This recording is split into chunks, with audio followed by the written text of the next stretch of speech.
I'd heard that one of the princes had been slain during the war, but not that it was at Ilbeck, and certainly not by you. From what I heard, he was very high level. Is that why you have the King Bane title? How did you manage to even kill him? Gosh, this is going to sound bad. I ripped his soul out. When I found out that we were going to war, I started creating grenades that would briefly activate a similar sequence of runes to what was on the altar that I saw. I never wanted to use them, they were a last backup. But escaping from Ilbeck had me pull all the stops out. That's how I made such a big gap in their forces. It was with those grenades. I call them soul rippers. Morbid, I know. I managed to activate one right before everything went black. I'm glad I got that bastard. He was toying with me the whole time I was pinned by his spears. Xander, that's horrifying. You ripped their souls from their bodies? I guess I can't complain too much. It's the only reason we managed to escape. The things you make are scary sometimes. Yeah, even I felt guilty about making that one, but we have a saying, back where I'm from. All's fair in love and war. Those people were out to kill me and my only friends on this world, so I don't feel too bad about killing them. It was probably less painful than one of my other grenades, to be honest. Gabriel nodded, understanding, but remained silent. So, what now? Xander asked. I don't know, Gabriel answered. I'd planned to end my visit tomorrow anyways, so I guess we can head out to meet the rest of the team together if you'd like. As for the rest of the night, I don't know. I had planned to sleep soon, so I suppose we could go to bed. There is a guest bedroom you can use. I think I'd enjoy traveling with you much more than on my own, Xander said. But, I don't sleep anymore. I'll still take the guest room, though. I think it might be nice to just lay back and let my mind wander without purpose. I've been flying for days to get here. You don't sleep anymore? Gabriel asked, shocked. That sounds nice, but frustrating at the same time. So many extra hours in the day that need to be filled. Well, you are welcome to the guest room, of course, even if you're just laying on the bed. Gabriel reached out and grabbed Xander's gauntleted hand, although he couldn't feel it. And Xander, it's good to have you back. The two of them chatted for a while longer, Xander catching up on how Gabriel was doing. She'd made significant progress in her combat class, follower of the hammer, as well as in her medic class through the remainder of the war between Thrask and Dardine, and then in her mercenary contracts after the war. She was now easily capable of holding her own on the front line with Graphus, though she admitted that the dwarf still had no trouble besting her in one-on-one combat. The two of them retired to bed, Gabrielle to her own room, and Xander to a guest room across the hallway on the second floor of the house. He laid down and released his mana from his ruined body, allowing it to go limp. It was as close as he could get to relaxing. As he laid there, he let his mind wander. He thought of how he'd be able to modify his body if he wished. He could add extra limbs to his form or even change it entirely. He felt attached to the basic human form, though. It just felt right. He wondered if Juniper was with his teammates. He'd be able to cast more applications of Golomancer on her now, with his ever-expanding pool of available mana. He wondered what would happen with repeated applications of the ability. Halfway through his musings on how he would create an even better spider tank, he heard a yell from Gabriel's room. Pumping mana back through his runes, Xander leapt from the bed and ran out the door, barging into Gabriel's door across the hallway. "Gabriel, is everything okay?" Xander said, taking stock of the room. Freya was now awake in one corner of the room, looking about in surprise at the sudden commotion. Gabrielle was sitting upright in her bed, clutching the sheets to her chest. She was breathing heavily, and Xander could see sweat on her face. It was a nightmare, she said after a pause. I have them sometimes now. She took a deep breath. Things were bad in the capital. I still dream about it sometimes. Oh, Xander said. I'm sorry. I wish that whatever it was that happened was something that you didn't have to experience. And I'm sorry for barging in like that. I heard you yell, and I thought that something had happened. Gabrielle chuckled weakly. It's okay. It's not your fault. And I'm glad that your reaction to hearing me yell is to come check on me. Is there anything I can do?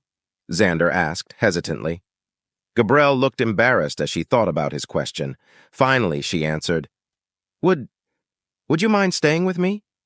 It's always hard for me to get to sleep after a nightmare like that, especially when I'm away from the team. Of course, Xander answered her. I don't mind at all. Like I said, sleep isn't something I need anymore, so you don't have to worry about keeping me up. Do you want me to sit? Are you okay with sitting in bed with me? I'd really just like to be held. I want to feel secure. Xander felt bad for Gabrielle. Whatever she'd seen during her time in the war after his death had left a deep mark on her. If it makes you feel better, I don't mind, he answered, after thinking his answer over. Thanks, Gabrielle said softly. She scooted to one side of the bed, allowing Xander space to come and sit next to her. Quietly, he stood and slid under the covers, sitting his back against the headboard. The bed frame creaked slightly under the weight of his steel body. Gabrielle shifted closer to him, and he draped an arm over her shoulders as the woman snuggled up to his carbon fiber armor. You're cold, she murmured. Sorry, he whispered. I'll try to work on that. Gabrielle managed to fall asleep again, leaving Xander to his thoughts. He held perfectly still, not pumping any mana into his arrays, doing his best to keep from waking Gabrielle. He felt awkward, sitting there, holding her. He couldn't feel her embrace, the arms she'd wrapped around his right leg. He only knew because he could see it. He needed to research more runes so that he could try and mimic a sense of touch. He didn't want to hurt someone by accidentally applying too much force. And more importantly, he had found it extremely saddening that he had been unable to feel Gabrielle clasp his hand earlier in the night. He spent the rest of the night activating his Rune Master's Library skill, searching through runes that he might be able to use to allow him to at least feel pressure, if not temperature. By the time the morning light began to shine through the window, Xander had a few ideas for rune sequences that would provide him some feedback for temperature and pressure.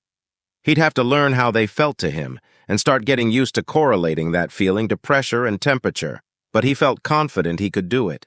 He was reminded of the account of a blind climber who used a camera that electrically stimulated his tongue to see the rock faces that he was climbing. His mind would hopefully learn to interpret these new mana signals as touch. Instead of him feeding mana to them through a connection, these runes would instead feed mana to him according to the strength of the sensation. He'd add a layer of carbon fiber over his steel body with the rune sequences, and it would hopefully allow him to start to feel things. Gabrielle interrupted his thought by beginning the stir. The light from the window in her room had begun to shine directly on her face. Slowly, she opened her eyes.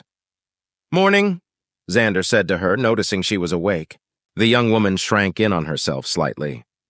Morning, she said quietly. I hope I didn't make things too awkward for you. I don't know what I was thinking last night. No, it's fine, Xander said quickly. I really don't mind. I got some good thinking in about more runes for my new body last night, actually.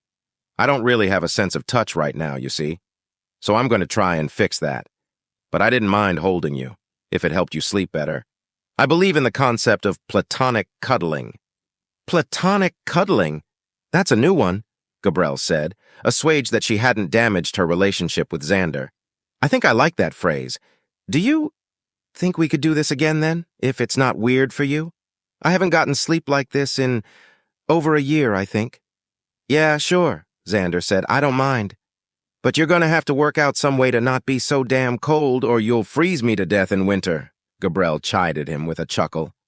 Xander laughed. I think I can work something out. Maybe some heat runes would work.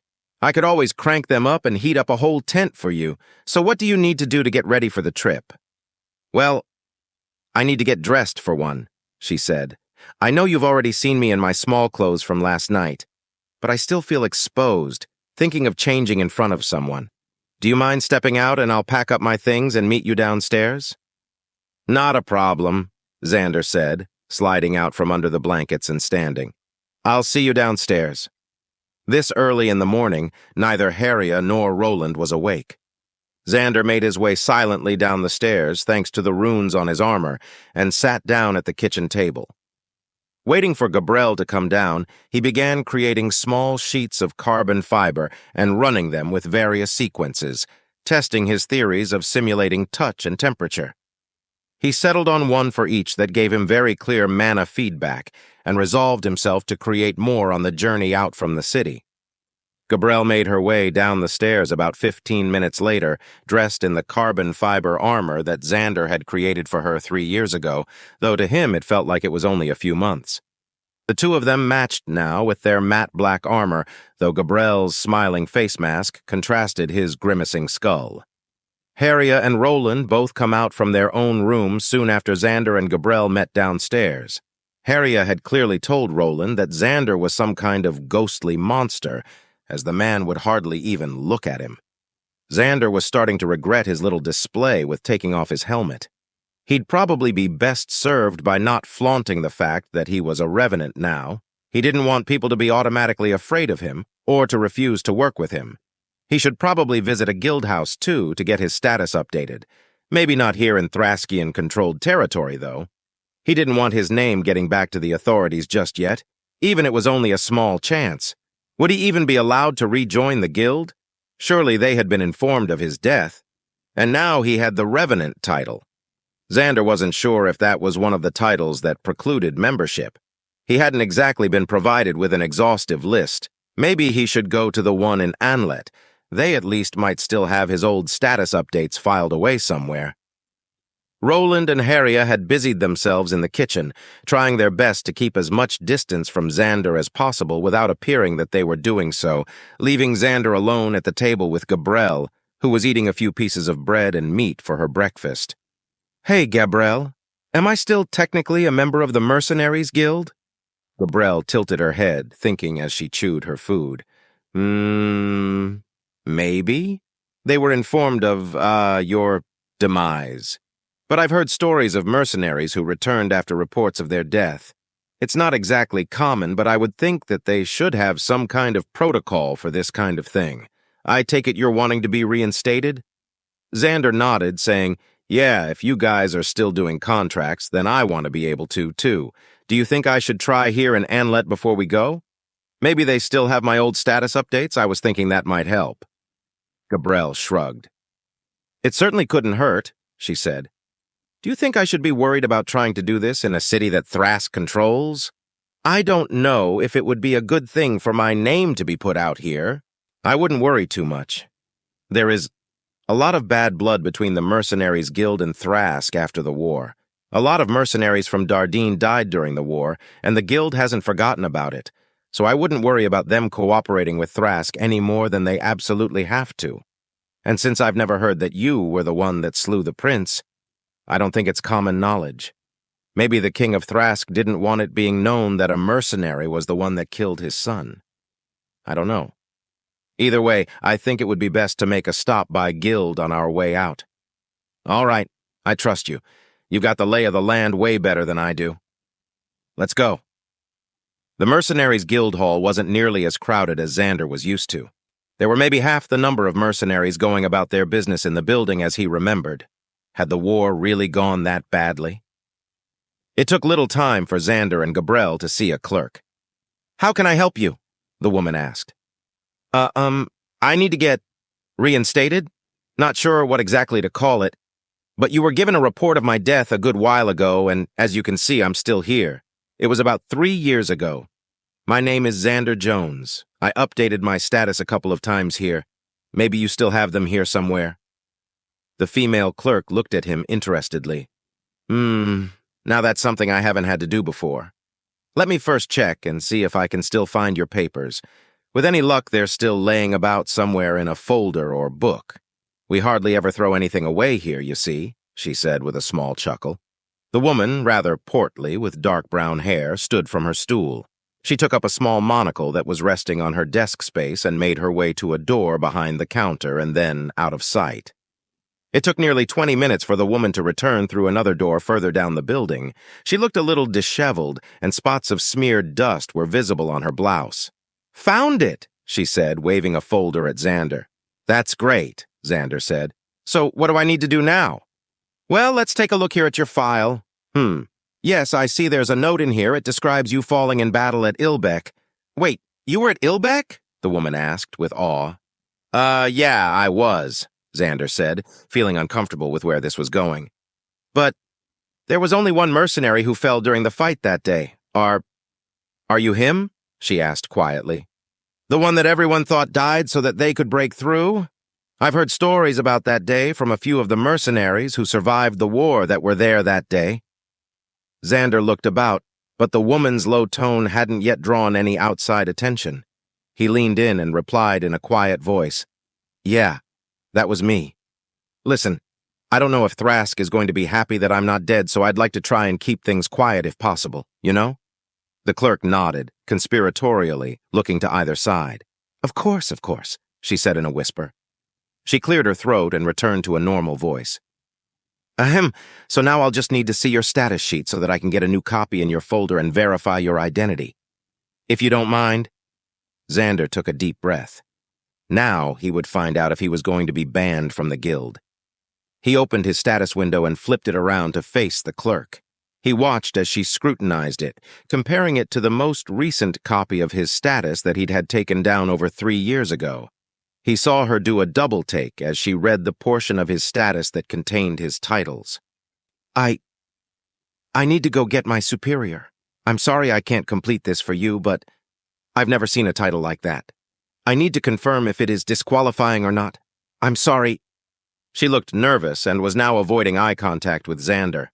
Of course I understand, he said politely, trying to hide his disappointment. He just knew they were going to officially kick him out of the guild now. A few minutes later, the clerk returned with a stern-looking woman. Her black pants and white ruffled shirt were as crisp as clothes possibly could be, and her light brown hair showed the hints of gray beginning to take root. A few wrinkles were apparent on her face, and they seemed to correspond to the frown that she was currently wearing. Teresa has informed me that you have a title that she is unfamiliar with. Is that correct, sir? The supervisor asked of Xander. Yes, that about sums it up, Xander said. Would you mind showing me? Xander once more opened his status and showed it to the older woman, the clerk that had originally been helping hovering by her side. The woman pursed her lips as she stared at his title. That is different, she said, with a knowing look at Xander. I need to check the official list. Give me a moment. The 2 staff members disappeared through another doorway as Xander waited anxiously. Fortunately for his nerves, the 2 of them were not long in their research and returned. The clerk that had been at the counter looked noticeably happier, and that gave Xander hope. Fully returning to the counter, the stern supervisor said, Your title is acceptable. It's not on the list. However, she said, you are in a bit of a gray area. Your title is borderline with what I can understand from its description. She gave him a hard look and quietly continued. If it had said something like Lich, not only would I have denied your membership, but I would be required to call upon the guard and every mercenary within this room immediately. Consider yourself informed. Thanks, Xander said. I mean it. Now, Teresa will copy your status down and your file will go back into the active members. It might take a few weeks for your update to make it to all of our guild houses. Good day. Xander concluded his business at the guild as swiftly as he could. It was disconcerting to him to realize that many might consider him a form of undead. He supposed that in the technical sense he was undead. He had died but was persisting after the destruction of his body. If you love engaging stories like this, make sure to like, subscribe, and turn on notifications to stay updated with all the latest episodes from FY Stories.